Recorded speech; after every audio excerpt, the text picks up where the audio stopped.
നമ്മുടെ മെഗാസ്റ്റാർ മമ്മൂട്ടിയുടെ മകനും നമുക്ക് ഏവർക്കും പ്രിയങ്കരനായ ദുൽഖർ സൽമാൻ ചെറിയ തോതിൽ ഒരു പുലിവാല പിടിച്ചിരിക്കുകയാണ്. ദുൽഖർ സൽമാൻ ബംഗാളിൽ ആസ്ഥാനമുള്ള ഒരു ബസുമതി റൈസ് ഉൽപ്പാദിപ്പിച്ച് വിപണനം ചെയ്യുന്ന സ്ഥാപനത്തിൻ്റെ ബ്രാൻഡ് അംബാസഡറായിട്ട് നിൽക്കാൻ തീരുമാനിച്ചു. നിങ്ങൾ കണ്ടു കാണും, പരസ്യം എല്ലാ ടെലിവിഷൻ ചാനലുകളിലും വരുന്നതാണ്. അതുകൊണ്ടാണ് മിക്കവാറും ചാനലുകാരും ഈ വാർത്ത കൊടുക്കാൻ. Rose brand basmati rice biryani അരി ആണ് ഇവർ ഉൽപ്പാദിപ്പിക്കുന്നത്. ബിരിയാണിയും നെയ്ച്ചോറും ഉണ്ടാക്കാനായിട്ട് വളരെ ഗുണമേന്മ കൂടിയതാണ് എന്ന് അവകാശപ്പെടുന്ന ഒരു ബ്രാൻഡാണ് റോസ്. ഇദ്ദേഹത്തിൻ്റെ പടം പരസ്യത്തിൽ കണ്ട് ആ പത്തനംതിട്ട ജില്ലയിലുള്ള ഒരു കാറ്ററിംഗ് സർവീസുകാർ അദ്ദേഹം സദ്യക്കൊക്കെ ഓർഡർ പിടിച്ച് ഉത്തരവാദിത്തോടി ബിരിയാണി നെയ്ച്ചോറൊക്കെ ഉണ്ടാക്കി കൊടുക്കുന്ന ആളാണ്.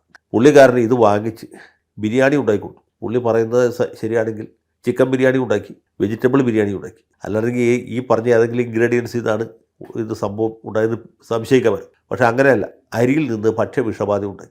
അദ്ദേഹത്തിൻ്റെ കസ്റ്റമേഴ്സ് പല ആളുകൾക്കും വയറിന് അസുഖം ഉണ്ടായി, ഛർദി ഉണ്ടായി, മറ്റ് പ്രശ്നങ്ങളുണ്ടായി. അവിടുത്തെ നാട്ടുകാർ സമാധാന പ്രേമികളായതുകൊണ്ട് പുള്ളിക്ക് തല്ല് കിട്ടിയില്ല എന്നുകൊണ്ട് നമ്മൾ മനസ്സിലാക്കുക. അപ്പോൾ ഇത് പുള്ളിക്ക് സാമാന്യത്തിലധികം ചീത്തപ്പേരുണ്ടാക്കി. ഇനി ആരും ധൈര്യപ്പെട്ട് പുള്ളിയെ സദ്യക്ക് കരാർ കൊടുക്കുകയില്ല.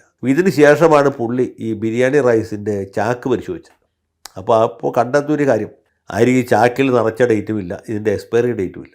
പുള്ളിയെ കൊണ്ട് ചെയ്യാവുന്ന കാര്യം പുള്ളി ചെയ്തു. അതായത് പത്തനംതിട്ട കൺസ്യൂമർ ഡിസ്പ്യൂട്ട്സ് റിഡ്രസൽ ഫോറത്തിൽ അദ്ദേഹം ഒരു പെറ്റീഷൻ ഫയൽ ചെയ്തിരിക്കുകയാണ്. പുള്ളിയുടെ ആവശ്യം വളരെ നിസ്സാരമാണ്. ഈ അരിയുടെ വില തിരിച്ചിടണം, പിന്നെ ഒരു 5 ലക്ഷം രൂപ നഷ്ടപരിഹാരമായിട്ട് കിട്ടണം. അതിന് ബർദ്ധമാനിലുള്ള അരിക്കമ്പനിയാണ് 1 എതിർകക്ഷി, പത്തനംതിട്ടയിലുള്ള സ്റ്റോക്കിസ്റ്റാണ് 2 എതിർകക്ഷി, ബ്രാൻഡ് അംബാസഡറായ ഇദ്ദേഹത്തെ വഴിതെറ്റിച്ച ദുൽഖർ സൽമാനാണ് 3 എതിർകക്ഷി. ഇതിൽ നമ്മൾ മനസ്സിലാക്കേണ്ട കാര്യം, ഇപ്പം ദുൽഖറിൻ്റെ ദുസ്ഥിതിയിൽ എനിക്ക് സത്യത്തിൽ വളരെ ദുഃഖമുണ്ട്. ഇവിടെ എന്താണ് ഊരും പേരും ഇല്ലാത്ത ഏതോ അരിക്കമ്പനിയുടെ പരസ്യത്തിൽ നിൽക്കേണ്ട വല്ല കാര്യവും ദുൽഖർ സൽമാനുണ്ടോ? അദ്ദേഹം തന്നെ ഒന്ന് ആത്മപരിശോധന നടത്തുന്നത് നന്നായിരിക്കും. അദ്ദേഹത്തെ പോലുള്ള എല്ലാ യുവ നടന്മാർക്കും ഇതൊരു പാഠമായിരിക്കും.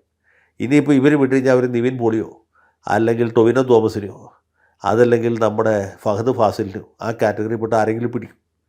ഇത് ആർക്ക് വേണ്ടിയിട്ടാണ് പരസ്യത്തിൽ നിൽക്കുന്നതെങ്കിലും ആലോചിക്കണം.